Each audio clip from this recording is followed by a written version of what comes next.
جھگڑے ہی ختم کر دیے. ٹاؤن کمیٹی جا کر رجسٹر کھولنے کی ضرورت نہیں یہ کس کی اولاد ہے, حلال والا ہے یا حرام والا ہے. صرف اس کے سامنے یا علی مدد کا نعرہ لگاؤ. اگر اس کا چہرہ پھول کی طرح کھل اٹھے گا تو حلال کا ہے, اور اگر وہ یا علی مدد کا نعرہ سن کے نفرت کا اظہار کرے گا تو یہ حلال کا نہیں. سانو کی پتا جی اسی تانوں کیویں سمجھیے. مینوں رب کعبہ دی قسم ہے نبیہ دے سلطان نے جھگڑے ہی مکا دیتے کہ ٹاؤن کمیٹی جان دی ضرورت نہیں, رجسٹر لبن دی لوڑ نہیں. انہوں آخ یا علی مدد جے چہرہ گلاب دی طرح کھل جائے تے سمجھے حلالی ہے, جے متھے تے وٹ سمجھے تے حرامی ہے. لا حول ولا قوة الا باللہ. انا للہ و انا الیہ راجعون. اہل شرک کی آج بھی یہی کیفیت ہے. وہ یا اللہ مدد کا آوازہ سن کے جیسے اس دور کا شرک کرنے والا اس کے ماتھے پر بل پڑ جاتے تھے, دل نفرتوں سے بھر جاتا تھا. آج بھی تنہا صرف یا اللہ مدد کا آوازہ سن کر اہل شرک چیخ اٹھتے ہیں.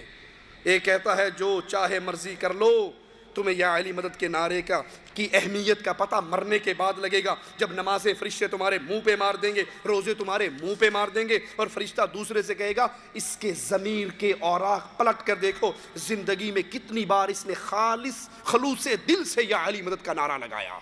اگر لگایا ہوگا تو جنت ملے گی, نہیں لگایا ہوگا تو جنت نعوذ باللہ ثم نعوذ باللہ. نہیں یہاں جو مرضی آئے کر لو, تمہیں اس نعرے کی اہمیت کا پتہ مرنے کے بعد چلے گا. جب نمازیں منہ پہ مار دی جائیں گی, جب روزے تولے نہیں جائیں گے, اور فرشتے ایک دوسرے سے کہیں گے کہ اس کی ضمیر کے کتاب کے ورق الٹ کے دیکھو اس نے زندگی میں کتنی بار خلوص سے یا علی کہا تھا. انا للہ و انا الیہ راجعون. یہ اہل شرک ہیں جو اللہ کے شریک مقرر کر کے پھر ان سے وہ محبت کرتے ہیں جو اللہ سے کرنی چاہیے, بلکہ اللہ سے بڑھ کر ان سے محبت کرتے ہیں. تو لوگوں یہ چاروں قسم کا شرک, شرک اکبر, ان میں جو داخل ہو جائے, جس کے عقیدے اس کے مطابق بن جائیں, جس کے اعمال افعال اس کے مطابق بن جائیں, تو وہ کلمہ پڑھنے کے باوجود اسلام سے اس کا رشتہ ختم ہو کر وادی کفر میں چلا جاتا ہے. اسی طرح عبادت کی جتنی بھی قسمیں ہیں وہ خالص اللہ کے لیے ہیں. اگر انسان اس عبادت میں سے کوئی قسم بھی غیر اللہ کے لیے کرے, غیر اللہ کے لیے ذبح کرے, اس کے لیے سجدے کرے, اس کے لیے طواف کرے, اس کے لیے رکوع کرے, اس کے نام پر قربانیاں کرے, اس کے نام پر ذبح کرے, پیر شاہ جمال, کوکڑ گھینتے پتر ڈے رتا لال, وہ بابا جی کے قبر پہ جا کر بکرے کی نیاز دے, وہ مرغے کی نیاز دے, وہ اس کو راضی کرنے کے لیے خون بہائے, تو یہ عبادت میں اس کو شریک بنا کر شرک اکبر کا جرم کر کے وادی ایمان سے نکل جاتا ہے. صحیح مسلم میں ہے, امام الانبیاء فرماتے ہیں, سیدنا علی سے روایت ہے, لعن اللہ من ذبح لغیر اللہ, جو اللہ کے علاوہ کسی اور کے لیے ذبح کرتا ہے اللہ کی اس پر لعنت برستی ہے, جو اللہ کے علاوہ کسی اور کے لیے ذبح کرے. نواقض اسلام میں سے دوسرا, اگر انسان اپنے اور اللہ کے درمیان کچھ واسطے بنا لے, ان سے دعائیں مانگے, ان سے شفاعت طلب کرے, انہی پر بھروسہ کرے, اللہ اور اپنے درمیان کچھ واسطے بنا لے, ان واسطوں سے مانگے, ان کو پکارے, ان سے شفاعت طلب کرے, انہی پر بھروسہ کرے, تو یہ بالاجماع وادی ایمان سے وادی کفر کی طرف منتقل ہو جاتا ہے. اور ہر دور میں مشرکین اولیاء اللہ کو اس لیے پکارتے کہ وہ یہ سمجھتے تھے کہ یہ اولیاء اللہ کے دربار میں ہمارے سفارشی ہیں, ان کے وسیلے سے ہماری حاجتیں پوری ہوتی ہیں, ہماری ضرورتیں پوری ہوتی ہیں. مشرکین مکہ بھی اللہ کے علاوہ جن کی عبادت کرتے تھے ان کو نفع نقصان کا مالک نہیں مانتے تھے, بلکہ اپنے اور اللہ کے درمیان واسطہ بنا لیا تھا.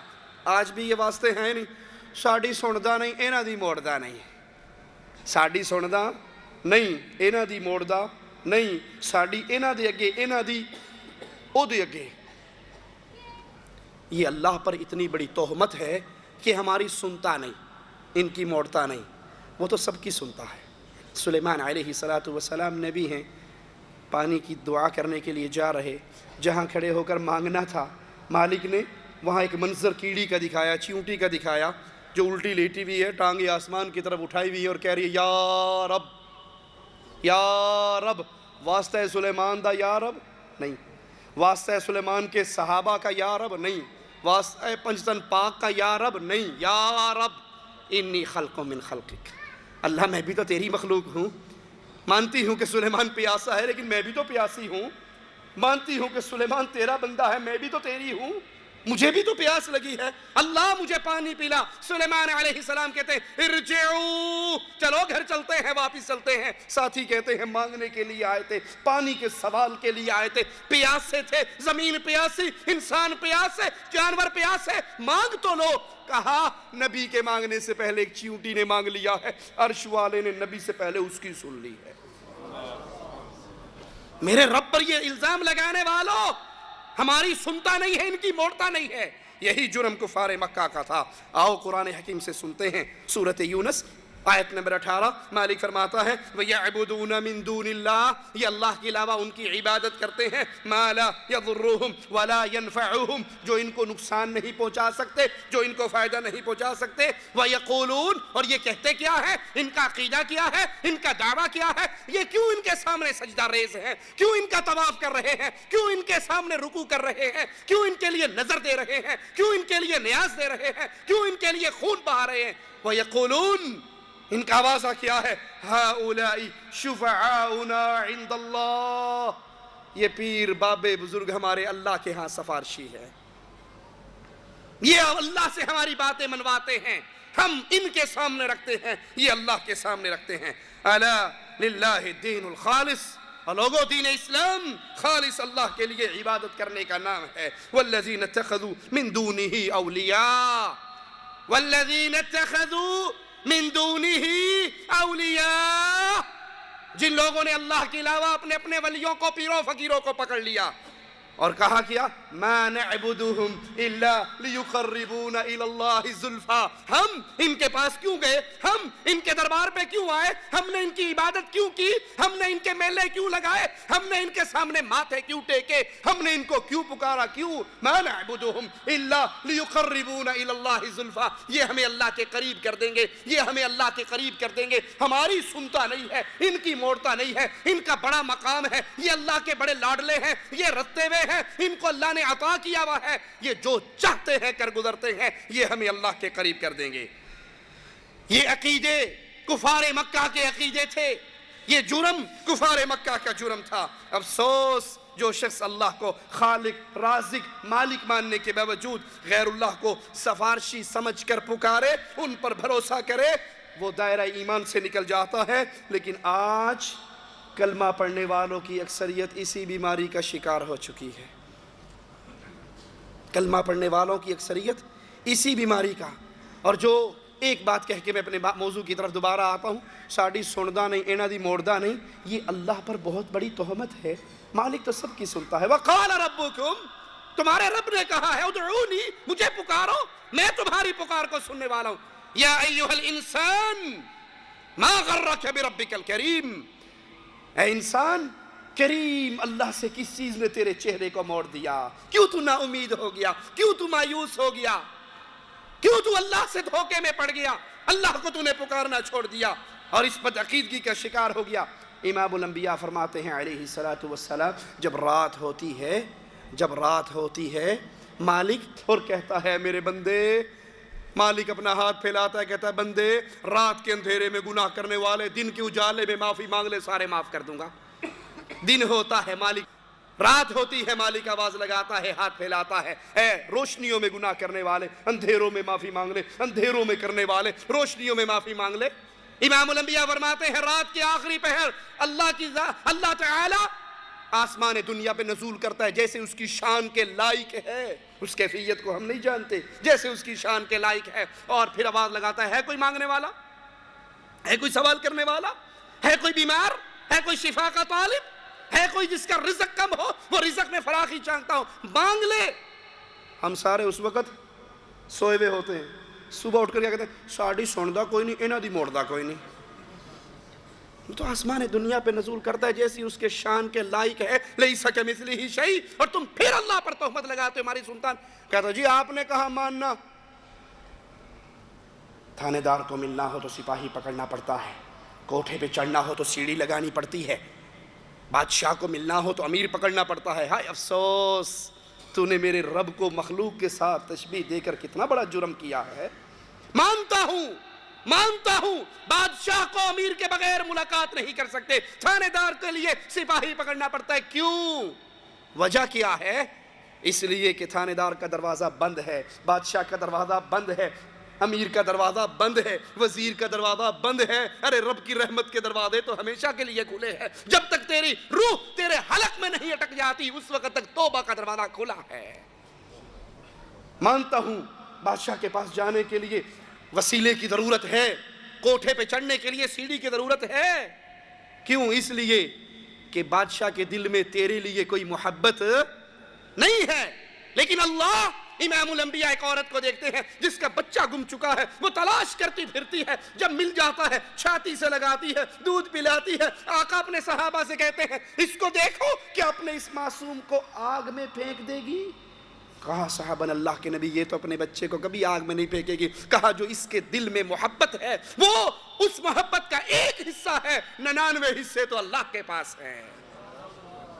مانتا ہوں کہ بادشاہ کے پاس جانے کے لیے وزیر امیر کی ضرورت ہے۔ کیوں؟ اس لیے کہ بادشاہ کے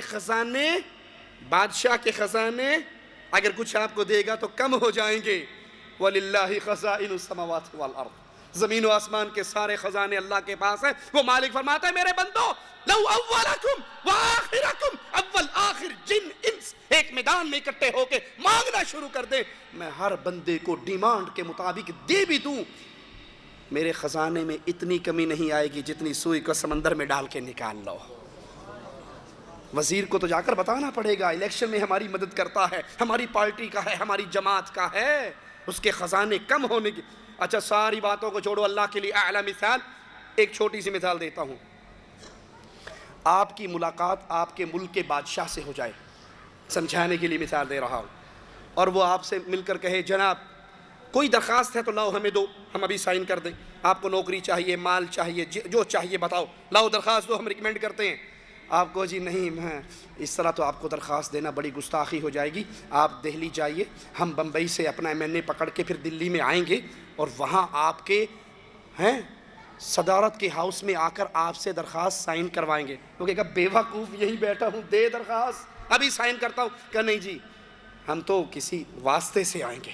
تو عقل مند کون ہے جو فوراً درخواست دے دے، یا عقل مند وہ ہے جو پہلے MNA کو پکڑے MPA کے پاس جائے، MPA کو پکڑے وزیر کے پاس، وزیر کو پکڑ کے صدر کے پاس جائے؟ کون عقل مند ہے؟ فوراً دینے والا۔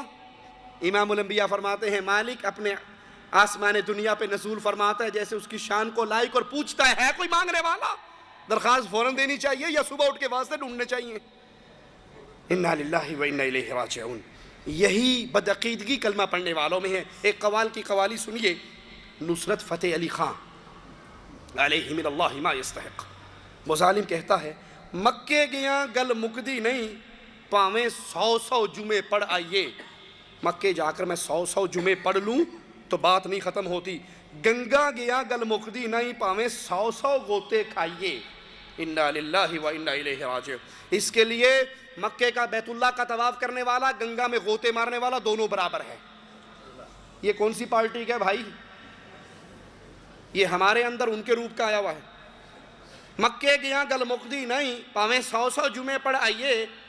گنگا گیا گل مکدی نہیں، پاویں 100 غوطے کھائیے۔ نہ میں پوجا پاٹ کیتی، نہ میں گنگا نہایا، نہ تو میں نے عبادت نماز روزہ کر کے اللہ کو راضی کیا، نہ میں گنگا میں نہا کر اللہ کو راضی کیا۔ اس کے نزدیک رام رحیم ایک ہی بات ہے، اس کے کفر کے لیے اتنے جملے ہی کافی ہیں۔ لیکن بات آگے چلاتے ہیں۔ نہ میں پوجا پاٹ کی تھی، نہ میں گنگا نہایا، نہ میں 5 نمازاں پڑھیاں، نہ میں تسبیح کھڑکایا۔ نہ تو میں نے 5 نمازیں پڑھی، نہ میں نے تسبیح پہ اللہ کا ذکر کیا، نہ میں روزے رکھے، نہ میں چلہ کمایا۔ میں ان شعروں پہ آپ کی توجہ کرواؤں گا۔ وہ ایک بات اس پارٹی کی کرتا ہے، ایک بات اس پارٹی کی، ایک بات رام والوں کی، ایک بات رحیم والوں کی۔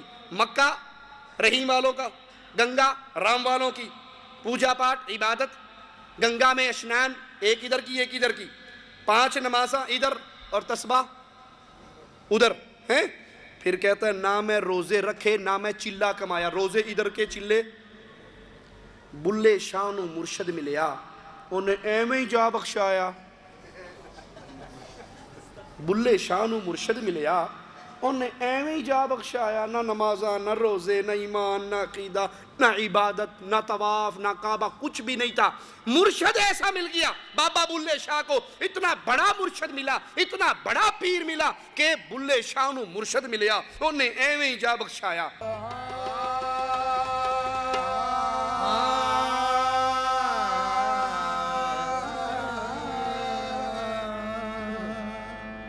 مکے گیا گل مکدی نہیں، پاویں 100 جمعے پڑھ آئیے. مکے گیا گل مکدی نہیں، پاویں 100 جمعے پڑھ آئیے. گنگا گیا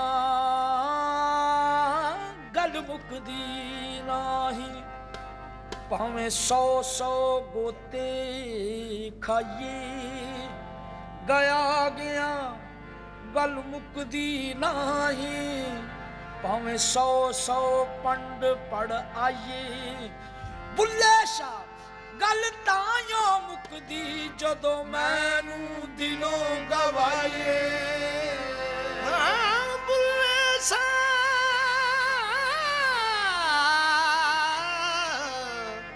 گل تائیوں مکدی جدوں مینوں دلوں گوائیے. نہ میں پوجا پاٹ جو کیتی تے نہ میں گنگا نہایا، نہ میں 5 نمازاں پڑھیاں تے نہ میں 5 نمازاں پڑھیاں، نہ تسبیح کھڑکایا، نہ میں 30 روزے رکھے، نہ میں چلا پمایا. بلے شاہ نو مرشد ملیا، انہیں ایویں جا بخشایا. بلے شاہ نو مرشد ملیا، انہیں ایویں جا بخشایا.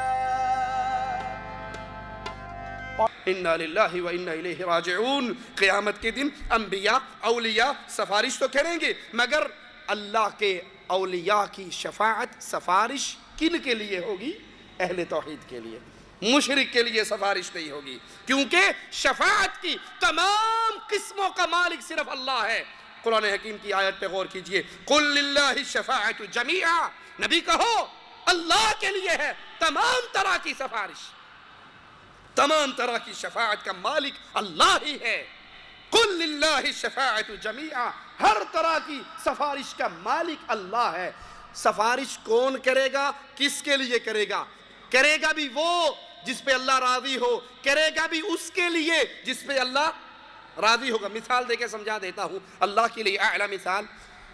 شاگرد آتا ہے استاد کے پاس، استاد جی 33 نمبروں والا پاس ہے، میرے 30 آئے ہیں، آپ کی مہربانی ذرا پرنسپل کے پاس جائیے، منت ترلا کیجئے، وہ 3 نمبر دے کے سٹار لگا کے مجھے پاس کر دے. تو ٹیچر چل پڑے گا نا، سفارش کر آئے گا بھئی پرنسپل صاحب مہربانی تو اڈی 30 تینے لے ہی لینے، 3 ہی کٹنے، کچھ تو ہے نا، کچھ آپ ڈال دو، مہربانی گاڑی چلا دو، ہمارا بڑا پیار. ٹھیک. ایک شاگرد اور ہے، استاد جی میری بھی سفارش کریں. پتر تیرے کنے نمبر نے؟ کہتا انڈا ہی ہے، 0 لے آیا میں، 0/100. کہتا بے وقوف، تیری سفارش کر کے میں نے اپنی بےزتی کروانی؟ بھائی کچھ تیرے پلے میں ہوتا، کچھ میری سفارش ہوتی، کام چل جاتا، تو نے تو لیا ہی کچھ نہیں. اہل توحید گناہوں کی وجہ سے پھنسے ہوئے ہوں گے. اہل توحید کی شفاعت اللہ کے انبیاء، اللہ کے اولیاء کریں گے، شہداء کریں گے، کام چل جائے گا. اور جو شرک کرنے والا ہوگا اس کی سفارش، اس کی شفاعت نہیں ہو سکے گی. من ذا الذی یشفع عنده الا باذن. کون ہے آج پیروں کے دامن پکڑنے والوں؟ پیر جیلانی کا دامن پکڑ کے مچل جائیں گے. مالک فرماتا ہے کوئی ایسا ہے ہی نہیں جو میری اجازت کے بغیر میرے سامنے کسی کی سفارش کر سکے. من ذا الذی، کوئی ہے؟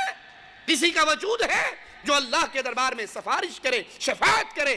الا باذنہ، اللہ کے اذن کے بغیر۔ مالک فرماتا ہے ولا یشفعون الا لمن ارتضی، یہ سفارش نہیں کریں گے، کسی کی سفارش نہیں کریں گے سوائے ان کی جن سے اللہ راضی ہوگا، اور اللہ مشرکوں سے راضی، شرک اکبر کرنے والوں سے اللہ راضی نہیں ہوا کرتا۔ صحیح مسلم میں ہے، سیدنا ابو ہریرہ رضی اللہ عنہ وارضاہ سے روایت ہے، فرماتے ہیں امام الانبیاء نے فرمایا میری سفارش کا فائدہ، صحیح مسلم حدیث کی کتاب، راوی سیدنا ابو ہریرہ، امام الانبیاء کا فرمان، قبر پہ سجدے کرنے والے، راہ توحید کو چھوڑ کر راہ شرک کے راہی بننے والے اپنے آقا کا کلام تو سن لے، اپنے رسول کا فرمان تو سن لے۔ امام الانبیاء فرماتے ہیں میری سفارش کا فائدہ ہر اس شخص کو پہنچے گا جس نے اللہ کے ساتھ کچھ بھی شریک نہیں کیا ہوگا۔ گناہوں کی وجہ سے اگر کوئی مصیبت میں پھنسا ہوا، اللہ اس پہ راضی ہوگا باوجہ توحید، باوجہ لا الہ الا اللہ۔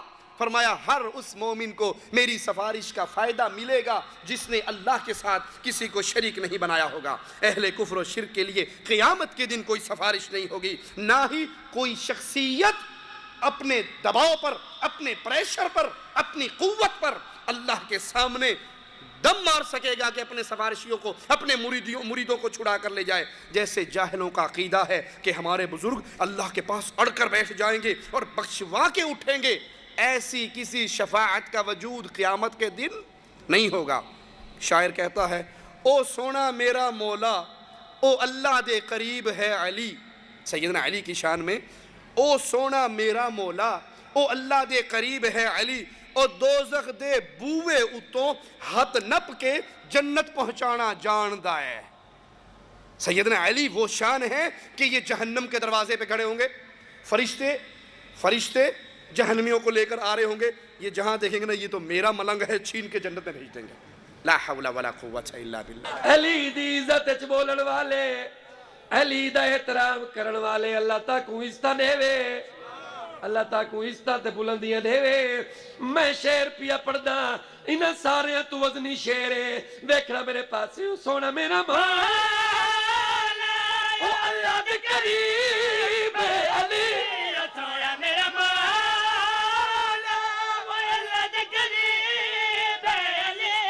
دوزخ دے بوئے اتوں ہاتھ نپ کے، دوزخ دے بوئے اتوں ہاتھ نپ کے تے جنت پہنچا جان انا للہ و انا الیہ راجعون۔ جہاں مالک کا وعدہ پڑے گا خذوہ فغلوہ ثم الجحیم صلوہ ثم فی سلسلۃ ذرعها 70 ذراعا فاسلکوہ، پکڑ لو، جکڑ لو، 70 گز لمبی زنجیروں میں جکڑ کے اوندے منہ کر کے جہنم میں پھینک دو۔ کہا نہیں، ہمارے مولا علی تو وہاں پر کھڑے ہو کے اپنے اپنے ملنگوں کی بازویں چھین کر او دوزخ دے بوئے اتوں ہاتھ نپ کے جنت پہنچانا جانتا ہے۔ مولا الیاس قادری صاحب اپنے خطاب میں فرماتے ہیں کہ ایک مرتبہ بارگاہ غوث اعظم، پیر عبد القادر جیلانی کو غوث اعظم سب سے بڑا مددگار کون ہے؟ اللہ، سب سے بڑا مددگار اللہ ہے۔ یہ سب یاد کر لیجئے ایک جملے کو، جس پر مصیبت آئے وہ مشکل کشا، جو حاجت میں پھنس جائے وہ حاجت روا، جس کو مدد کی ضرورت ہو وہ غوث اعظم وہ جس پہ کوئی مصیبت نہ آئے، اس پہ کوئی وہ کسی حاجت میں نہ پھنسے، وہ کسی کا محتاج نہ بنے۔ کہا پیر عبد القادر جیلانی کی غوث اعظم کی بارگاہ میں لوگوں نے آ کے عرض کی سیدی قبرستان میں ایک قبر سے مردے کی چیخ و پکار بلند ہو رہی ہے، مرشد کرم فرمائیے۔ انا للہ و انا الیہ راجعون۔ امام الانبیاء نے اپنے صحابی کو دفن کرنے کے بعد کیا کہا؟ اے میرے ساتھیو، اس کی استقامت کے لیے دعا کرو، اس کی استقامت کے لیے اللہ سے دعا کرو۔ اب اس سے سوال ہو رہے ہیں، نبی کہہ رہے ہیں اللہ سے مانگو اس کے لیے، اور وہ کہتے ہیں پیر جی آپ کرم فرمائے، مردہ بہت رو رہا ہے، بیچارے کا عذاب کم ہو جائے۔ آپ نے فرمایا اچھا یہ بتاؤ یہ کبھی میری مجلس میں آیا؟ یہ کبھی میری مجلس میں آیا؟ اگر پیر جیلانی عالم الغیب تھے تو ان سے کیوں پوچھ رہے تھے میری مجلس میں آیا؟ وہ بھول گئے مریدوں کو؟ ہم عرض کریں گے تو شکایت ہوگی، اپنی اداؤں پہ خود ہی کچھ غور کیجئے۔ کہا یہ کبھی میری مجلس میں آیا؟ لوگوں نے کہا ہمیں تو نہیں پتا۔ کہا اچھا کبھی اس نے میرے گھر کا کھانا کھایا؟ لوگوں نے کہا ہمیں نہیں پتا۔ کہا اچھا اس نے کبھی میرے پیچھے نماز پڑھی؟ لوگوں نے کہا ہمیں اس کا بھی نہیں پتا۔ تو پیر غوث اعظم نے سر کو جھکا لیا، آپ پہ جلال و وقار طاری ہوا، اور پھر آپ نے فرمایا ابھی مجھے آ کر فرشتوں نے بتایا ہے اس نے آپ کی زیارت کی ہے اور اس کو آپ سے محبت بھی تھی، اللہ نے اس پر رحم فرما دیا۔ اور لوگوں نے کہا اب اس کی قبر سے آنے والی آوازیں بند ہو گئی۔ صلو علی الحبیب صلی اللہ تعالی علی محمد۔ بہجت الاسرار شریف صفحہ 194 ہی پر ایک اور حکایت منقول ہے۔ ایک بار بارگاہ غوثیت معاب علیہ رحمت الطواب میں حاضر ہو کر لوگوں نے عرض کی یا سیدی، قبرستان میں ایک قبر سے مردے کی چیخ و پکار کی آوازیں آ رہی ہیں، مرشدونا کرم فرمائیے بیچارے کا عذاب دور ہو جائے۔ آپ رحمت اللہ تعالی علیہ نے ارشاد فرمایا کیا اس نے مجھ سے خرقہ خلافت پہنا ہے؟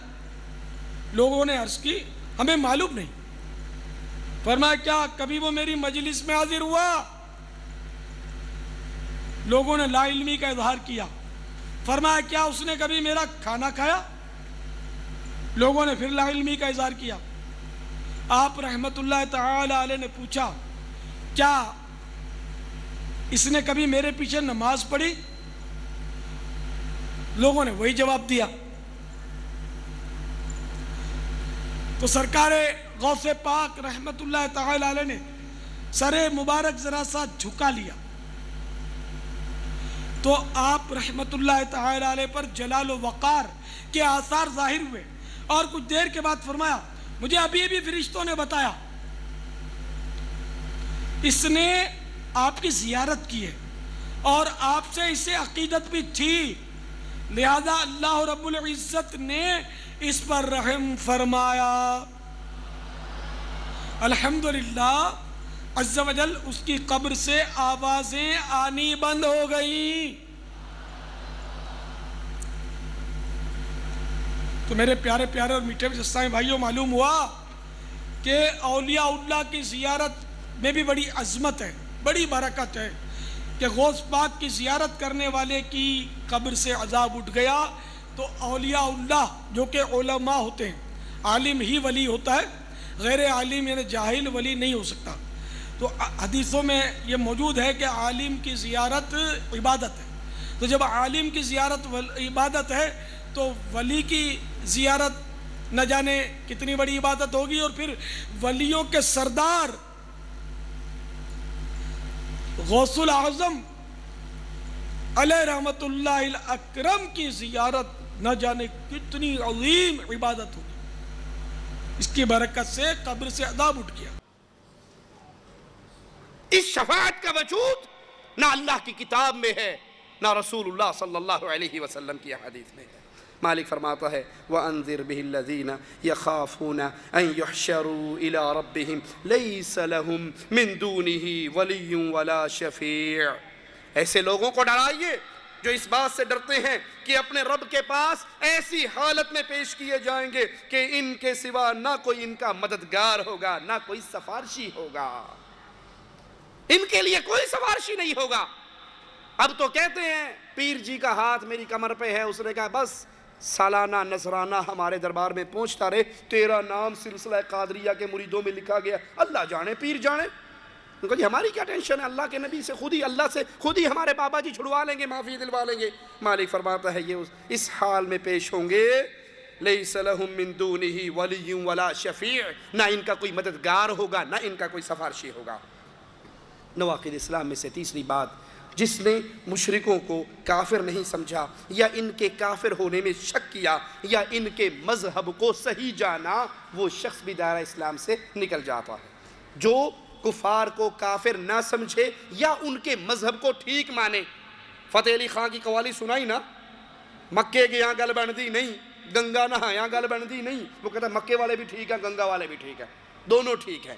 جو اہل شرک اہل کفر کے مذہب کو صحیح جانتا ہے دین محمد سے اس کا رشتہ نہیں ہے۔ توحید کا اقرار کر لینا کافی نہیں بلکہ ان معبودوں کا انکار کرنا ضروری ہے جس کو زمانے والے پوج رہے ہیں، لوگ ان کی عبادت کر رہے ہیں۔ لا الہ الا اللہ، لا پہلے ہے، سب کا انکار پہلے ہے، پھر اللہ کے بارے میں قرار ہے۔ مالک فرماتا ہے فَمَن يَكْفُرْ بِالطَّاغُوتِ وَيُؤْمِن بِاللَّهِ، جو طاغوت کا انکار کرے، فَمَن يَكْفُرْ بِالطَّاغُوتِ، جو طاغوت کا انکار کرے، ان کا انکار کرے جن کو اللہ کے علاوہ پوجا جا رہا ہے، وَيُؤْمِن بِاللَّهِ، انکار کے بعد ایمان لے کر آئے، یہ نہیں کہ وہ کعبہ اور گنگا دونوں کو ٹھیک مانتا رہے، یہ نہیں، بلکہ پہلے انکار کرے اللہ کے علاوہ جس کو بھی پوجا جا رہا ہے، جس کے سامنے سجدے، طواف، نظر، نیاز، امید، بھروسے، توکل، محبت، خوف، یہ ساری چیزیں اگر اللہ کے علاوہ کسی اور سے ہو رہی ہیں تو وہ معبود باطل ہے، سچا معبود اپنے عرش پر ہے۔ فَمَن يَكْفُرْ بِالطَّاغُوتِ، جو اس طاغوت کا انکار کرے، وَيُؤْمِن بِاللَّهِ، جو پھر اللہ پر ایمان لے کر آئے طاغوت کے انکار کے بعد، یہ ایسا ہے، اس نے ایسے مضبوط کڑے کو تھام لیا ہے جو کبھی نہیں ٹوٹے گا۔ تو ایمان لانے کے لیے ضروری ہے اللہ کے علاوہ پوجے جانے والوں کا انکار کیا جائے۔ صحیح مسلم میں ہے، امام الانبیاء نے فرمایا جو شخص لا الہ الا اللہ کہے اور اللہ کے سوا جن جن کی پوجا ہو رہی ہے ان کا انکار کرے، اس کا مال، اس کا خون مسلمانوں پہ حرام ہے، اس کے دل کا معاملہ اللہ کے ساتھ ہے۔ اللہ پر ایمان لانے سے پہلے اللہ کے علاوہ پوجے جانے والے ہر معبود باطل کا انکار مومن پہ فرض ہے۔ ہر شخص پر لازم ہے وہ اپنے معاشرے میں پوجے جانے والے معبودوں کا انکار کرے اور اسے سنت ابراہیمی پر عمل کرنا ہوگا۔ سنت ابراہیمی کیا ہے کہ وہ تمام معبودوں سے علیحدگی اور بیزاری کا اعلان کرتے ہیں۔ قد كانت لكم اسوة حسنة في ابراہیم والذین معه، قد كانت لكم، تمہارے لیے ہے اسوہ حسنہ فی ابراہیم والذین معہ، ابراہیم علیہ السلام اور ان کے ساتھیوں کی زندگی میں وہ اسوہ حسنہ کیا ہے، وہ آئیڈیلائز زندگی کیا ہمارے لیے اللہ نے پیش کی ہے۔ اذ قالوا لقومہم، جب ابراہیم اور اس کے ساتھیوں نے اپنی قوم سے کہا تھا انا براء منکم، ہم تم سے بری ہیں۔ اہل شرک کو اپنی بیٹیوں کا نکاح دینے والوں، اہل شرک کو محبت سے امام بنا لینے والوں، اہل شرک کے سرداروں کو اپنے جلسوں کا صدر بنا لینے والوں، اپنے تنظیموں کا رہبر بنا لینے والوں، ابراہیم علیہ السلام کی زندگی میرے اور آپ کے لیے آئیڈیل کیا ہے؟ ان براء منکم، ہم تم سے بری ہیں، بیزار ہیں۔ 11ویں کی کھیر لے کر کوٹھے پہ پھینک دے لینے والوں، انہیں پتہ نہ لگے کہ ہم کون ہیں۔ وَمِمَّا تَعْبُدُونَ مِن دُونِ اللَّهِ، ہم تم سے بھی بری ہیں، اور جن جن کو تم پوج رہے ہو، جہاں جہاں ماتھے ٹیک رہے ہو، جن جن کو پکار رہے ہو، جس جس کا طواف کر رہے ہو، جس جس کے لیے رکوع کر رہے ہو، جس جس کو مشکل کشا اور حاجت روا مانا ہے، ہم تم سے بھی بیزار ہیں۔ وَمِمَّا تَعْبُدُونَ مِن دُونِ اللَّهِ، اور جن کو تم نے اللہ کے علاوہ اپنا معبود، مشکل کشا، حاجت روا، غوث اعظم، بری کرنے والا، تم نے اس کو یہ نام دے رکھے ہیں، ہم ان سے بری ہیں۔ وَمِمَّا تَعْبُدُونَ مِن دُونِ اللَّهِ كَفَرْنَا بِكُمْ، ہم تمہارے منکر ہیں، تمہارا کفر کر رہے ہیں۔ وَبَدَأَ بَيْنَنَا وَبَيْنَكُمُ الْعَدَاوَةُ وَالْبَغْضَاءُ، اے کاش یہ آیات میرے دل میں اتر جائیں، اے کاش یہ آیات اہل توحید کے سینے کو منور کر دیں، اے کاش اہل توحید ان آیات کے اوپر جینا اور مرنا سیکھ لے۔ وَبَدَأَ بَيْنَنَا وَبَيْنَكُمُ الْعَدَاوَةُ، اب ہماری تمہاری لڑائی، اب ہمارا تمہارا فساد، اب ہماری تمہاری علیحدگی، اب ہماری تمہاری ناراضگی، اب ہماری تمہاری بغاوت۔ ارے جن سے بغاوت کرنے کا رب حکم دیتا ہے اس کے ساتھ بیٹی کا رشتہ نہیں کیا جاتا، جس کے ساتھ بغاوت اور نفرتوں کا اللہ حکم دیتا ہے اس کو مسجد کا امام نہیں بنایا جاتا، اس کو اپنا قائد اور لیڈر نہیں مانا جاتا، اس کے لیے جینے مرنے کی باتیں نہیں ہوتی، اس کے ساتھ پیار و محبت کے معاملے نہیں ہوتے۔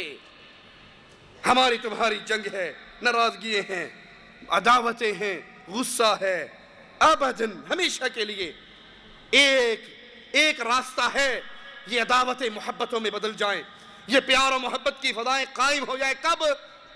جب الیکشن کا سیزن آئے گا تمہارے پاس ووٹ مانگنے آئیں گے، تب یہ اہل شرک سے جب نفرتیں محبت میں بدلیں گی کب؟ جب قربانی کا سیزن آئے گا، ہم نے کھلیں اکٹھی کرنی ہوگی، کھلا سانو دیا جے نہیں، وہ موقع یہ نہیں ہے۔ وہ اتحاد کی فضا کہاں ہے؟ آئیے قرآن سے سنیے، حتی تؤمنوا باللہ وحدہ، جب تم بھی یہ ایمان لے آؤ داتا صرف عرش والا ہے، غوث اعظم صرف عرش والا ہے، مالک الملک وہی ہے، وہی رازق ہے، خالق ہے، غریب نواز ہے، بندہ نواز ہے، بندہ پرور ہے، موت و حیات کا مالک ہے، مشکل کشا ہے۔ حتی تؤمنوا باللہ وحدہ، جب تم تنہا یکتا اللہ کی ذات، اس کی صفات اور اس کی عبادت کرنے والے بن جاؤ، ذات و صفات میں کسی اور کو شریک کرنا چھوڑ دو، سچا ایمان لے آؤ، پھر ہماری تمہاری محبتیں دوبارہ قائم ہو سکتی ہیں۔ اور اگر یہ نہیں کرتے تو ہماری تمہاری دوستیوں کے سارے راستے بند ہیں۔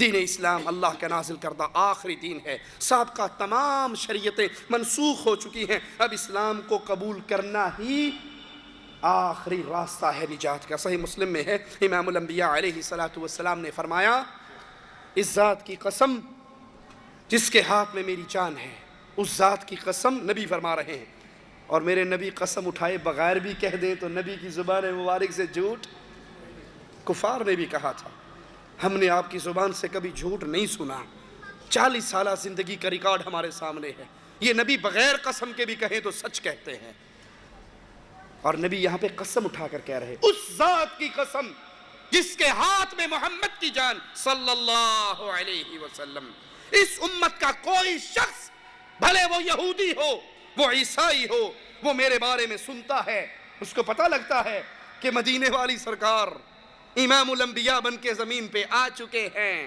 آپ کو نبوت مل چکی ہے، اس کو میری نبوت کا علم ہو، اور پھر وہ اس حال میں مرے کہ مجھ پہ اور میری لائی ہوئی شریعت پہ ایمان نہ لائے، وہ سیدھا جہنم میں جائے گا۔ کون فرما رہا ہے؟ امام الانبیاء۔ جو میری شریعت اور مجھ پہ ایمان نہ لائے وہ کہاں جائے گا؟ وہ جہنم میں جائے گا، وہ جہنمی ہے۔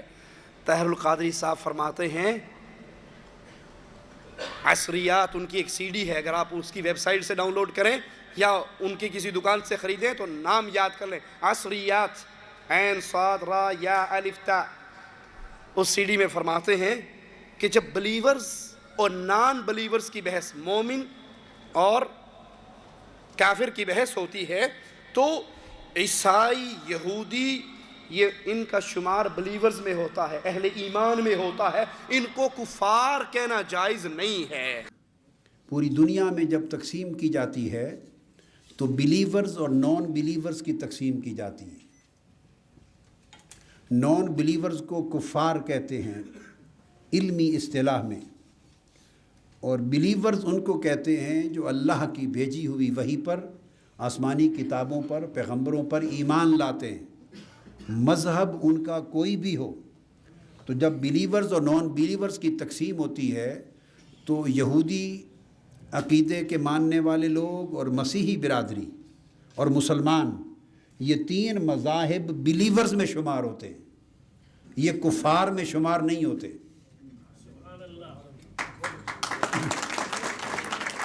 انا للہ و انا الیہ راجعون۔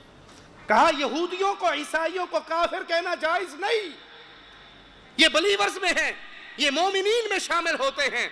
ہم کہتے ہیں قادری صاحب آپ ان کو راضی کرنے کے لیے جو چاہیں کہہ لیں، ہمیں ہمارے آقا نے خبر دے دی، جو محمد کریم پر اور آپ کی لائی ہوئی شریعت اسلام پر ایمان نہیں لاتا وہ کافر ہے اور ہمیشہ کی جہنم میں جلنے والا ہے۔ یاد رکھیے، جو شخص رسول اللہ کے آ جانے کے بعد تورات اور انجیل کی تعلیم پر عمل کرنے والوں کے بارے میں یہ عقیدہ رکھے، وحدت ادیان کا یہ عقیدہ رکھے، یہ بھی ٹھیک ہیں، یہ بھی ہمارے ہیں اور یہ بھی ہمارے ہیں، یہودی بھی ہمارے ہیں اور عیسائی بھی، یہ سب مومنین ہیں، یہ سب جنت میں جانے والے ہیں، تو یہ شخص گمراہ ہے، یہ کافر ہے، اس کا دین ایمان سے کوئی تعلق نہیں ہے۔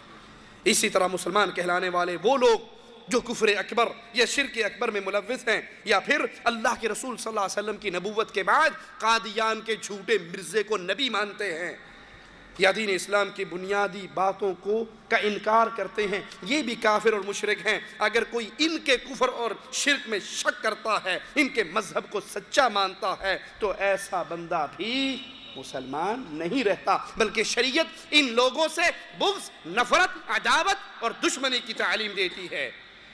اہل ایمان کے بارے میں مالک کا فرمان سنیے، اہل ایمان کے لیے اہل شرک سے محبت حرام ہے۔ یا ایھا الذین آمنوا لا تتخذوا آباءکم واخوانکم اولیاء، اے ایمان والو، اے کلمہ پڑھنے والو، اے رسول اللہ کی امت، اے نبی کریم صلی اللہ علیہ وسلم کی طرف نسبت کرنے والو، اے اہل ایمان، مالک کا اعلان سنو، لا تتخذوا آباءکم، اپنے آباء و اجداد کو، وَإِخْوَانَكُمْ، اپنے بھائیوں کو تم ولی نہ پکڑو، ان سے محبتیں نہ کرو، ان سے دوستیاں نہ کرو۔ کب؟ ان استحبوا الکفر علی الایمان، جب وہ ایمان کی بجائے کفر سے محبت کریں۔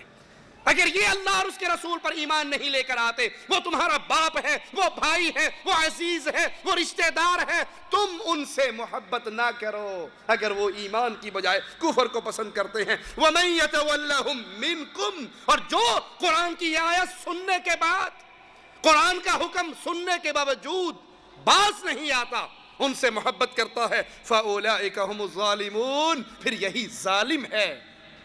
اور یہاں ظالم سے مراد مومن نہیں، کافر ہے، جو اہل ایمان میں شمار کرتا ہو اور اہل کفر سے محبت کرے، اگرچہ وہ اس کا باپ ہو، اگرچہ وہ اس کا بھائی ہو۔ صدیق اکبر نے کہا تھا بیٹے کو، جب بیٹے نے کہا تھا بابا تیری گردن 3 مرتبہ میری تلوار کے نیچے آئی تھی، باپ سمجھ کے چھوڑ دیا تھا۔ بابا نے کہا تھا بیٹا تو خوش قسمت ہے، تیری گردن میری تلوار کے نیچے 1 مرتبہ بھی نہیں آئی، تو نے تو 3 مرتبہ اپنی تلوار کو اس لیے روکا تھا کہ بابا ہے، اور میری تلوار کے نیچے عبد الرحمن تیری گردن 1 مرتبہ آ جاتی، لخت جگر نہ سمجھتا، محمد کا دشمن سمجھ کے کاٹ ڈالتا، صلی اللہ علیہ وسلم۔ اہل ایمان کی تو یہ کیفیت ہے۔ کتنے ہیں کلمہ پڑھنے والے جو اپنی بیٹی کا رشتہ اپنے بھتیجے سے، بھتیجا ہونے کی وجہ سے کر دیتے ہیں، اور جانتے ہیں یہ قبروں پہ سجدے کرنے والا ہے، یہ قبروں کا طواف کرنے والا ہے، یہ غیر اللہ کو مشکل کشا اور حاجت روا سمجھ کے ان کو مشکلوں میں پکارنے والا ہے۔ اجی گالتے ٹھیک ہے لیکن بھتیجا تو ہے نا، بھائی کا خون تو ہے۔ اگر تیرے اندر نبی کریم کی محبت جوش مار رہی ہے تو اللہ کا واسطہ ہے، شریعت تجھے منع کر رہی ہے، جو شرک کرنے والا ہو، وہ باپ ہو، صدیق اکبر والے ایمان کو اپناؤ۔ لا تجد قوم یؤمنون باللہ، قرآن حکیم کی آیات کو اپنے دل میں اتاریے۔ ہم اپنی بات کو پھر دہرائیں گے، چھیڑنا کسی کو مقصود نہیں، لیکن رب کے قرآن سے جوڑنے کا حق تو ہمیں ہے نا۔ ہم کسی کے شیخ و حضرت کی توہین نہیں کرنا چاہتے، لیکن جو میرے رب کے قرآن سے ٹکر لے اس کو پیر کیسے مان لوں، اس سے محبتیں کیسے جوڑ لوں؟ لا تجد قوم یؤمنون باللہ والیوم الآخر یوادون من حاد اللہ ورسولہ، مومنوں میں ایسی جماعت کو آپ کبھی نہیں پاؤ گے کہ جو اللہ پر ایمان لائیں، آخرت کے دن پہ ایمان لائیں، یوادون من حاد اللہ، پھر وہ ایسوں سے محبت کریں جو اللہ کے دشمن ہیں، وَرَسُولَهُ، اس کے رسول کے دشمن ہیں۔ مومن اللہ رسول کے دشمن سے محبت، بیٹی کا رشتہ دینا محبت کی نشانی یا نفرت کی؟ امام بنانا محبت کی نشانی یا نفرت کی؟ جماعتوں کے امیر بنانا محبت کی نشانی یا نفرت کی؟ جلسوں کے صدر بنانا محبت کی نشانی یا نفرت کی؟ ان سے چندے وصول کرنا محبت کی نشانی یا نفرت کی؟ اہل ایمان، مالک فرما رہا ہے نبی آپ کبھی اہل ایمان میں ایسا گروہ نہیں پائیں گے جو اللہ پر بھی ایمان لائیں، آخرت پر بھی ایمان لائیں، پھر ان سے محبت کریں جو اللہ کے دشمن ہیں، اس کے رسول کے دشمن ہیں۔ وَلَوْ كَانُوا آبَاءَهُمْ أَوْ أَبْنَاءَهُمْ أَوْ إِخْوَانَهُمْ أَوْ عَشِيرَتَهُمْ، یہ کزن کی بات نہیں ہے، یہ پیاروں کی بات نہیں ہے، یہ برادری کی بات نہیں ہے کہ سید کی بیٹی تو سید کے گھر میں جائے گی نا، اب غیر سید اہل توحید تو ملتے ہیں، سید نہیں ملتے، تو ہمارے لیے اہم تو سید ہے خان ہے، راجپوت ہے، آرائی ہے، شیخ ہے، ہماری تو اپنی برادریاں ہیں، ہمارے لیے یہ اہم ہے. یہاں برادریوں کی بات نہیں. مالک کہہ رہا ہے وَلَوْ كَانُوا آبَاءَهُمْ، اگر باپ بھی اللہ کا دشمن ہے، بیٹا اللہ کے دشمن باپ سے بھی محبت. بیٹے نے تلوار رکھی تھی باپ کے سینے پر اور کہا تھا بابا تو میرا بابا تو ضرور ہے، لیکن تو نے کہا ہے آج عزت والے مدینے سے ذلیلوں کو نکال دیں گے. تو ذلیل ہے، محمد عزت والے ہے. رب محمد کی قسم، مدینے کی دھرتی پر ہر بندہ قدم رکھ سکتا ہے. بابا تجھے اس وقت تک داخل نہیں ہونے دوں گا جب تک میرے محمد اجازت نہ دے دے صلی اللہ علیہ وسلم. بابا سے آ کر کہا، آقا سے آ کر کہا تھا آقا اگر میرے باپ کو قتل کرنے کا فیصلہ کر چکے ہو یہ خدمت میرے ذمہ لگانا. میں باپ کی گردن کو کاٹ کر آپ کے قدموں میں ڈھیر کر کے اعلان کروں گا مجھے محبت اللہ سے ہے، اس کے رسول سے ہے. اگر ان کے مخالف میں باپ بھی آتا ہے تو میرے نزدیک اس کی کوئی حیثیت. ماں نے کہا تھا تپتے ہوئے ریت میں لیٹ کر بیٹا تیری اور میری محبت بڑی مشہور ہے، عرب کے اندر بڑی معروف ہے. بیٹا محمد صلی اللہ علیہ وسلم کے دین کو چھوڑ دے وگرنہ ریت میں لیٹی رہوں گی، چھاؤں میں نہیں بیٹھوں گی، کھاؤں گی نہیں، پیوں گی نہیں، ایڑیاں رگڑ رگڑ کے مر جاؤں گی. لوگ تجھے ماں کا قاتل کہہ کے پکارا کریں گے. یا مجھے بچا لے یا محبت رسول کو بچا لے. اس صحابی نے کہا تھا ماں تو ایک ہے، میں نے ایک کے بطن سے جنم لیا ہے، کاش میں نے ایک کے پیٹ سے جنم نہ لیا ہوتا، میری 100 مائیں ہوتی. ماں اگر میری 100 مائیں ہوتی اور یکے بعد دیگرے ایڑیاں رگڑ رگڑ کے مرنا شروع کر دیتی، رب محمد کی قسم میں 100 کی 100 مائیں مروا لیتا، محمد صلی اللہ علیہ وسلم سے دامن نہ توڑتا. اہل ایمان بھی ہو، اہل توحید بھی ہو، پھر اللہ اور اس کے رسول کے دشمنوں سے محبت کرے. وَلَوْ كَانُوا آبَاءَهُمْ، وہ ان کا باپ بھی ہو، او ابناءہم بیٹا ہو، او اخوانہم ان کے بھائی ہو، او عشیرتہم ان کے رشتہ دار ہو، وہ سب سے رشتہ توڑ سکتے ہیں. نہ عرش والے سے توڑتے ہیں نہ مدینے والے سے توڑتے ہیں. افسوس آج کلمہ پڑھنے والے اہل شرک اور کفر کی محبت میں ایسے ہی ڈوبے ہوئے.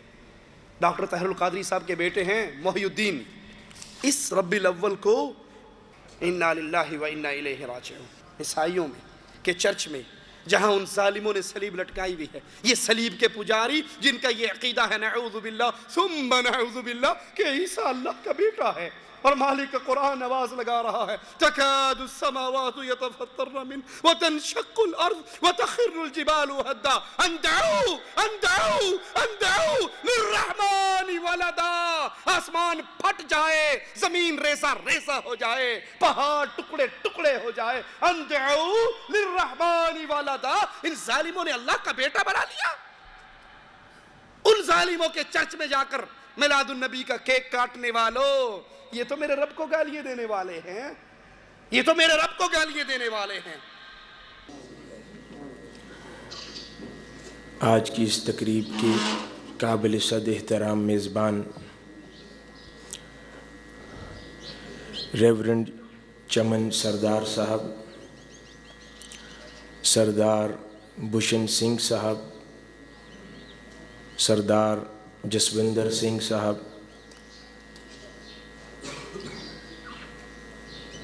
سینئر نائب ناظم اعلیٰ تحریک منہاج القرآن شیخ زاہد فیاض صاحب. آج کی اس تقریب کی رونق دیگر میزبان اور مہمانان گرامی قدر، اور خصوصاً آج لاہور بیپٹسٹ چرچ میں آقا علیہ الصلوۃ والسلام تاجدار کائنات حضرت محمد مصطفیٰ صلی اللہ علیہ وآلہ وسلم کی ولادت کی خوشی منانے کے لیے موجود اور شریک شرکائے مجلس، اللہ رب العزت کا بے پایاں لطف و کرم اور احسان عظیم ہے کہ جس نے توفیق عطا فرمائی کہ ایک بار پھر تاجدار کائنات صلی اللہ علیہ وآلہ وسلم کی میلاد کی خوشی کو محبت سے منا سکیں. نواقض اسلام میں سے چوتھی بات، جس نے یہ سمجھا کہ نبی کریم صلی اللہ علیہ وسلم کے علاوہ کسی اور کی طریقہ زندگی زیادہ مکمل اور زیادہ جامع ہے، یا یہ عقیدہ رکھا کہ نبی کریم صلی اللہ علیہ وسلم کی طریقہ حکمرانی سے بہتر کوئی اور طریقہ حکمرانی زیادہ بہتر ہے۔ ہاں جی، بات تو ٹھیک ہے، خلافت راشدہ کا نظام تو بڑا اچھا ہے، اسلام نے طریقہ لیکن آج کل کا جو ماحول ہے نا، آج کل اسلام نہیں چل سکتا، اب ہمیں باہر سے جمہوریت لانی پڑے گی، ہمیں کفار کا طریقہ حکمرانی لانا پڑے گا۔ جس نے نبی کے طریقہ حکمرانی کی بجائے کسی اور کے طریقہ حکمرانی کو زیادہ بہتر کامل سمجھا تو وہ انسان ایمان والوں میں سے نکل کے کفر والوں میں شامل ہو جاتا ہے۔ مالک نے نبی کریم کے ذریعے اس امت کو کامل دین دیا ہے۔ الیوم اکملت لکم دینکم واتممت علیکم نعمتی ورضیت لکم الاسلام دینا۔ آج میں نے تمہارے لیے دین کو کامل کر دیا، تم پہ اپنا انعام پورا کر دیا، تمہارے لیے اسلام کو میں نے پسند کیا، اس پر رضامند ہو گیا۔ اس لیے اللہ کے ہاں کامل دین اسلام کے علاوہ کوئی اور دین قابل قبول نہیں ہے۔ اللہ کے لیے میرے ان جملوں پہ تھوڑی سی توجہ کرنا، اللہ کا واسطہ دے کر آپ کو مخاطب کر رہا ہوں۔ لوگو، اسلام لنگڑا لولا دین نہیں ہے، اسلام اندھا کانا دین نہیں ہے، اسلام مولویت کا نام نہیں ہے کہ نماز پڑھنی ہو تو اسلام سے لے لو، روزہ رکھنا ہو تو اسلام سے لے لو، مسجد میں آنا ہو تو اسلام سے لے لو، نکاح کرنا ہو تو اسلام سے لے لو، باقی تجارت میں تم آزاد ہو، جیسے مرضی سود کی تجارت کرو، سود کھاؤ، سود پہ گاڑیاں لو، سود پہ مکان لو، سود پہ ٹریکٹر لو، سود پہ ذریعہ سامان لو، سود پہ گھر کو بہترین تیار کرو اور اس کو بہترین بناؤ۔ یاد کر لو، سود کا ایک لقمہ کھانے والا 36 مرتبہ زنا کرنے سے زیادہ گندا ہے۔ کہ اسلام لنگڑا لولا دین ہے، یہاں تجارت کا نظام نہیں ہے، یہاں حکومت کا نظام نہیں ہے۔ اب حکومت کا نظام لینے کے لیے ہمیں جمہوریت کی شریعت کو اپنے دین کے اندر داخل کرنا پڑے گا۔ نماز دین سے لے لو، روزہ دین سے لے لو، جمہوریت کہیں اور سے لے لو، معیشت کہیں اور سے لے لو، معاشرت کہیں اور سے لے لو، طریقہ تہذیب کہیں اور سے لے لو، شادی بیاہ کے طریقے کہیں اور سے لے لو۔ جس نے یہ عقیدہ رکھا کہ اسلام سارا کا سارا کامل دین اس وقت کے تقاضوں کو پورا نہیں کرتا، بلکہ باقی نظام جو لوگوں نے بنائے ہیں وہ اس سے زیادہ بہتر ہیں، تو یہ انسان اہل ایمان میں سے نہیں ہے اور مالک اسلام کے علاوہ کسی اور دین کو قبول بھی نہیں کرے گا۔ وَمَن يَبْتَغِ غَيْرَ الْإِسْلَامِ دِينًا فَلَن يُقْبَلَ مِنْهُ وَهُوَ فِي الْآخِرَةِ مِنَ الْخَاسِرِينَ۔ جو اسلام کے علاوہ کوئی اور دین تلاش کرتا ہے، شادی کرتے ہوئے کوئی اور دین، تجارت کرتے ہوئے کوئی اور دین، سیاست کرتے ہوئے کوئی اور دین، معیشت اور معاشرت میں کوئی اور دین، تو اللہ اس کو قبول نہ کرے گا اور آخرت میں نقصان پانے والوں میں یہ شامل ہوگا۔ جس نے انسان کے بنائے ہوئے طاغوتی نظام کو، ان کے قوانین کے، ان کے طریقوں کو بہتر سمجھا، یا زانی کو رجم کرنے، چور کے ہاتھ کاٹنے کو آج کے دور کے لیے نامناسب خیال کیا۔ کتنے ظالموں کے جملے آپ نے سنے ہیں، وہ جی بات تو ٹھیک ہے لیکن اسلام کی جو حدود کی سزائیں ہیں، زانی کو رجم کرنا، چور کے ہاتھ کاٹنا، یہ وحشیانہ سزائیں ہیں، یہ غیر انسانی سزائیں ہیں۔ نعوذ باللہ ثم نعوذ باللہ۔ تجھے انسانیت کا زیادہ پتہ ہے اور جس نے انسانیت کو پیدا کیا ہے وہ ان کو نہیں جانتا۔ جس نے یہ سمجھا کہ اسلام کی یہ حدود کا نظام وحشیانہ ہے، ظالمانہ ہے، رجم کرنا ظالموں والا کام ہے، کوڑے مارنا ظالموں والا کام ہے، چوروں کے ہاتھ کاٹنا ظالموں والا ہے، یہ نامناسب ہے۔ اس کی بجائے جو لوگوں نے قانون بنا رکھے ہیں وہ بالکل جائز اور ٹھیک ہیں۔ یہ انسان وادی ایمان سے نکل کر وادی کفر میں داخل ہو جاتا ہے۔ أَلَمْ تَرَ إِلَى الَّذِينَ يَزْعُمُونَ أَنَّهُمْ آمَنُوا بِمَا أُنزِلَ إِلَيْكَ وَمَا أُنزِلَ مِن قَبْلِكَ يُرِيدُونَ أَن يَتَحَاكَمُوا إِلَى الطَّاغُوتِ۔ کیا آپ نے انہیں نہیں دیکھا جن کا دعویٰ تو یہ ہے کہ جو کچھ آپ پہ نازل ہوا ہم اس پر ایمان لے کر آئے، جو آپ سے پہلے نازل ہوا اور ہم ان پر ایمان لے کر آئے، لیکن فیصلہ کرواتے ہوئے یہ طواغیت کے پاس جاتے ہیں، طاغوت کی عدالتوں میں جاتے ہیں، غیر اللہ کے بنائے ہوئے نظام اور ان کو لاگو کیے ہوئے نظاموں سے اپنا فیصلہ کرواتے ہیں۔ وَقَدْ أُمِرُوا أَن يَكْفُرُوا بِهِ، اور ان کو تو اللہ نے حکم دیا تھا کہ تم ان نظام کو، طاغوت کی عدالتوں کا انکار کرنا، ان نظاموں کا انکار کرنا اور اللہ کی اتارے ہوئے قانون کے مطابق فیصلہ کرنا۔ وَيُرِيدُ الشَّيْطَانُ أَن يُضِلَّهُمْ ضَلَالًا بَعِيدًا، اور شیطان تو چاہتا ہے انہیں بہکا کر دور کی گمراہی میں ڈال دے۔ قرآن حکیم کی ایک اور آیت پہ غور کیجئے، فَلَا وَرَبِّكَ لَا يُؤْمِنُونَ حَتَّى يُحَكِّمُوكَ فِي مَا شَجَرَ بَيْنَهُمْ ثُمَّ لَا يَجِدُوا فِي أَنفُسِهِمْ حَرَجًا مِّمَّا قَضَيْتَ وَيُسَلِّمُوا تَسْلِيمًا۔ مالک اعلان کر رہا ہے، فَلَا وَرَبِّكَ، تیرے پروردگار کی قسم، لا یؤمنون، یہ مومن نہیں ہو سکتے، کب تک؟ حتی یحکموک فیما شجر بینہم، جب تک اپنے ہر جھگڑے میں، ہر مسئلے میں، ہر اختلاف میں فیصلہ اے محمد کریم صلی اللہ علیہ وسلم آپ سے نہ کروا لیں، اور فیصلہ کروانے کے بعد ثم لا یجدوا فی انفسہم حرجا مما قضیت، جو فیصلہ آپ کر دو آپ کے فیصلے کے خلاف دل میں ان کے نفرت بھی نہ آئے، وَيُسَلِّمُوا تَسْلِيمًا، اور اس پہ عمل کر کے بھی دکھائیں۔ اگر یہ آپ کو فیصل مانے، آپ سے فیصلہ کروائیں، آپ کے فیصلے کے خلاف دل میں نفرت نہ آئے، اس فیصلے پہ عمل کر کے دکھائیں، اب یہ مومن ہے۔ اور اگر یہ چار کام نہیں کرتے، اللہ کہتا ہے تیرے پروردگار کی قسم یہ مومن بھی نہیں ہے۔ جس کسی نے نبی کریم کی لائی ہوئی شریعت کی کسی چیز کو ناپسند کیا، پانچویں چیز جو انسان کو وادی ایمان سے وادی کفر میں لے جاتی ہے، اگر اللہ کے نبی کی لائی ہوئی شریعت کی کوئی چیز کسی کو ناپسند ہو اور وہ اس سے بغض رکھے، اللہ کے نبی کی لائی ہوئی شریعت کی کوئی چیز کسی کو ناپسند ہو اور اس سے نفرت کرے، بغض رکھے، تو ایسا انسان بھی وادی ایمان سے نکل کے وادی کفر میں داخل ہو جاتا ہے۔ ایک ہے نبی کی شریعت کے کسی مسئلے پر عمل نہ کرنا، ایک ہے اس سے نفرت کرنا، اس سے بغض کرنا۔ مثال دیتا ہوں اس کی، ایک شخص داڑھی شیو کرواتا ہے اور اس کے دل میں یہ ہے کہ میں گناہ کا کام کر رہا ہوں، غلط کام کر رہا ہوں، اللہ مجھے معاف کرے، یہ گناہ گار ہے۔ یہ کون ہے؟ گناہ گار ہے۔ ایک ہے جس کو داڑھی سے نفرت ہے، داڑھی چاڑی، داڑھی کیا چیز ہوتی ہے؟ داڑھی میں اسلام رکھا ہے، اسے کوئی کہو نا میں داڑھی رکھا، داڑھی میں اسلام رکھا ہے۔ بھائی یہ شیطان کا جملہ ہے، اگر آپ یوں چلو گے تو کوئی چیز بھی اسلام میں، نماز میں اسلام رکھا ہے، روزے میں اسلام رکھا ہے، حج میں اسلام رکھا ہے، قربانی میں اسلام، ایک ایک ایٹم نکالتے جاؤ، نہ روزے میں اسلام۔ اسلام قال اللہ و قال رسول میں ہے، یہ چیز نہیں جی نہیں، داڑھی اسلام میں ہے، اسلام میں داڑھی نہیں۔ ایک بندے کو داڑھی سے نفرت ہو، وہ کلین شیو کو دیکھے تو بڑا مسکرا کر ملے، ماشاءاللہ میرے ورگئی آ گیا ہے، اور اگر کوئی داڑھی والا مل جائے تو مولوی، داڑھی والا مولوی، نہیں کیا پتا، ملا پرے ہو، ملا صاحب، مولوی صاحب پرے ہیں، صوفی صاحب، حاجی، اس کو نام سے پکار دو۔ اس لیے کتنے لوگ ہیں جو بیچارے داڑھی اس لیے نہیں رکھتے کہ جناب مسئلہ یہ ہے کہ دیکھیں نا میں 17 گریڈ کا آفیسر ہوں، میں بہت بڑا آفیسر ہوں، میرے بڑے اوپر ہائی لیول کے لوگوں میں اٹھنا بیٹھنا ہے، اب تو مجھے سر کہہ کر پکارتے ہیں، اگر داڑھی رکھ لی تو صوفی صاحب پیچھے ہو جائے۔ اگر داڑھی نہ رکھے تو گناہ گار، اگر داڑھی سے نفرت کرے تو یہ اس کے کفر کی نشانی۔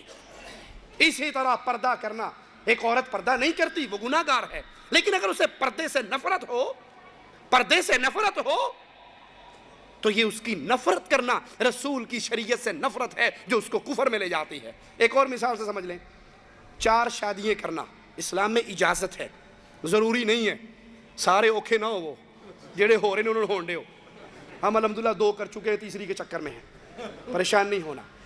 ایک ہے 4 شادیاں کرنا سنت ہے، کوئی کرنا چاہے کر لے، نہیں کرنا چاہتا نہ کرے، ٹھیک ہے۔ ایک ہے 4 شادیوں والے مسئلے سے نفرت، یہ 4 شادیاں